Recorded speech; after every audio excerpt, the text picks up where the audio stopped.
সাবেক সদস্য, বালুরঘাট উপজেলা শাখার সাবেক সদস্য, আহ্বায়ক কমিটির অন্যতম আহ্বায়ক, ময়মনসিংহ দক্ষিণ জেলার সহসভাপতি এবং সাবেক যুগ্ম আহ্বায়ক জনাব ফখরুদ্দিন আহমেদ বাচ্চু সাহেব মঞ্চে উপবিষ্ট আছেন।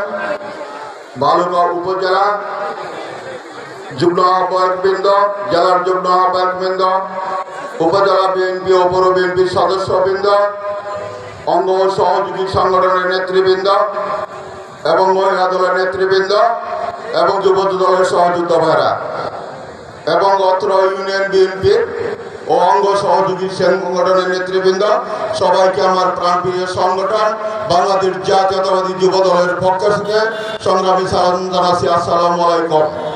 সম্মানিত নেতৃবৃন্দ, এটা 31 দফা কর্মসূচি বাস্তবায়নের লক্ষ্যে আজকের এই প্রোগ্রাম উত্তরাবাসী প্রমাণ করে দিয়েছে। এটা 31 দফার কর্মসূচি জনসভায় রূপান্তরিত করেছে। সেই জন্য প্রিয় উত্তরাবাসীকে ধন্যবাদ জানাই।